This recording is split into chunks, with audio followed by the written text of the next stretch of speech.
Okay, so let's keep looking at Lysias's crazy essay about why you should marry someone that's just your friend rather than someone who is in love with you. Okay, let's take a look at what we got here. So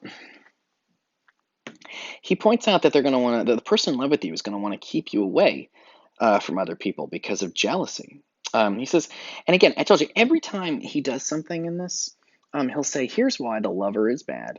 Because it could be an essay just about why people in love are crazy and not to be trusted, but it's an argument about why it's better. Because think about the way that he set his main idea up.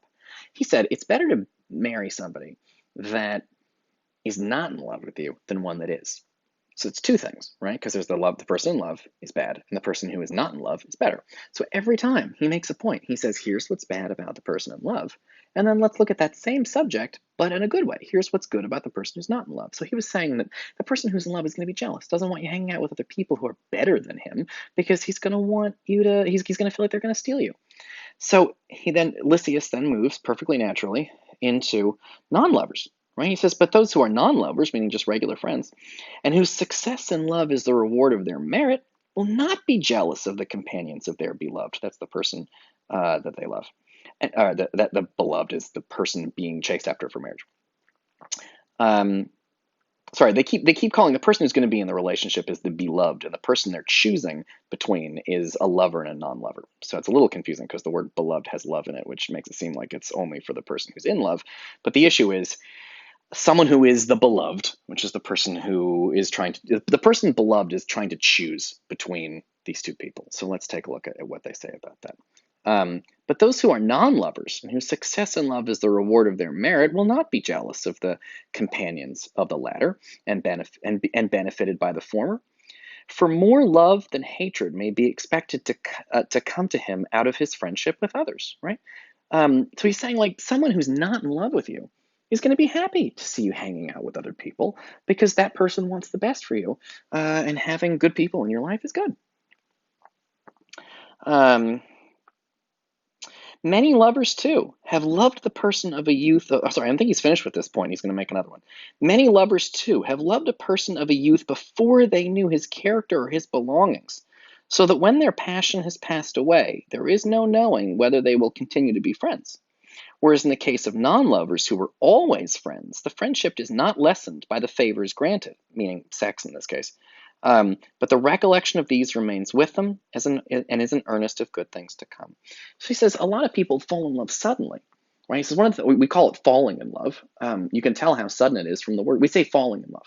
Well, a fall is something that happens suddenly, and that is not in your control, right? This is a basic thing about love, is that it's sudden. We often talk about love at first sight. Um, and that is not in our control. It's irrational. That's why we say it is a. That's why we use the expression in English. We say falling in love, because what is love? Love. It's a metaphor. We're comparing love to falling down. What do they have in common? Sudden. Also, not in your control. You didn't mean to fall down. You just did. Also, it all happened very quickly. So he says love is very sudden. So someone might fall in love with you before they even really get to know you. Um, Whereas someone who's been your friend for a long time will know what they're getting into. And the person in love can't be trusted in the same way, because they don't really necessarily know you as well. They don't really understand you as well. They fell in love with you, but they don't know enough about you for that to continue for years and years and years. So he has a lot of reasons in here, and he is not done yet. And let's take a look at what else he's got going here. Right. Yeah, okay, cool. Further, so he's got another point. I say that you are likely to be improved by me, where the lover will spoil you, right? That if you marry someone who's your friend, and Lysias is imagining he's the person in this situation, if you marry someone your friend, they're going to improve your life. But the lover is going to spoil you. They're going to mess you up. For they, the person in love with you, will praise your words and actions in a wrong way.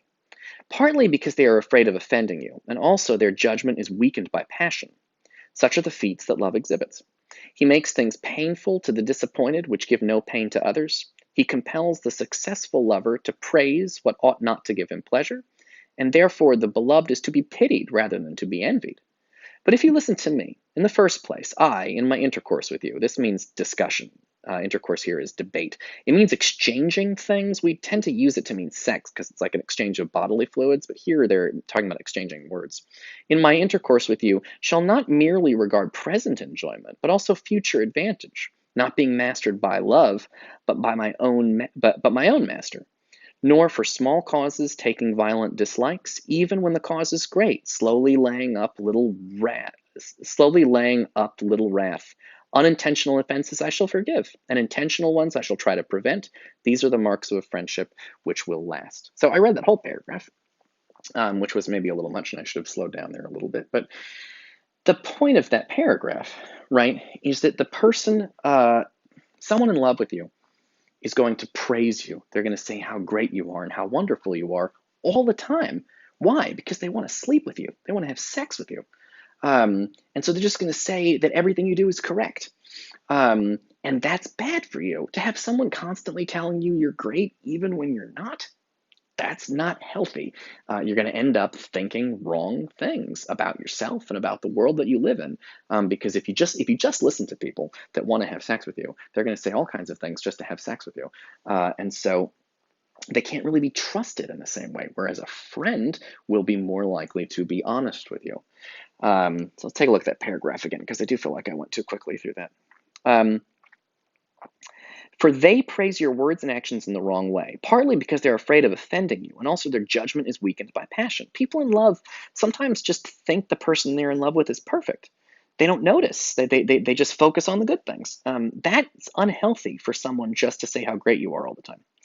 Such are the feats which love exhibits. He makes things painful to the disappointed, which give no pain to others, right? The person in love with you may be upset about things that other people don't mind. He compels the successful lover to praise what ought not to give him pleasure, and therefore the beloved is to be pitied rather than envied. But if you listen to me, the non-lover, in the first place, I, in my discussions with you, shall not merely regard present enjoyment, but also future advantage, not being mastered by love, but my own master, right? He says, you can trust me as your friend, because love doesn't control me. I control me. And I'm a more reasonable person. So that's a key part of his argument. It's a long argument. This is serious. We're not even done with it yet. I think we're on the last paragraph though. So I think we're almost about to get to the end of this thing. Let's take a look and see what we've got. He's got more.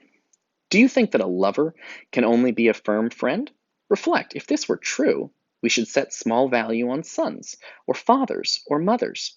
Nor should we ever have loyal friends, for our love of them arises not from passion, but other association. Well, that's interesting. So he says, listen, you may think like sexual love, romantic love, is the most important thing in the world. He says, but this says bad things about, what about your mom? What about your dad? What about your brothers? What about all your friends? Like, to say that the most important thing in the world is romantic love makes all your other friendships like less important. Is that what you want to say? He says he doesn't think that's true. He says if you might say, I want to marry someone who's deeply in love with me and not someone who's just my friend. But do you see that almost like makes it seem bad, like makes friendship seem not very valuable? And his point is that other non-passionate relationships, sort of non-romantic relationships, are valuable. Like, don't just destroy them because they're not true love or whatever. They matter a lot, even if they're not romantic love. And he lists off other kinds of love, like parents and children and brothers and sisters and friends. Do you think that only a lover can be a firm friend? Reflect. If the only person you really feel like you can trust is someone who's deeply in love with you, what are you going to say about your son or your father or your mother? Nor should we ever have loyal friends, for our love of them arises not from passion, but from other associations. So if true love is the only thing you can trust, there's not a lot of people for you. This is an interesting argument about the value of friendship versus love. And there is another thing you could write about on the discussion boards. You could talk about, is friendship less important than true love, equally important, or more important? Right? You could try that. You could try that out. You can say what you want to say what you believe, and then you can also say, give me reasons why you believe that. Give me examples. Do that in the discussion board. Practice your moves. I will see you in the next video.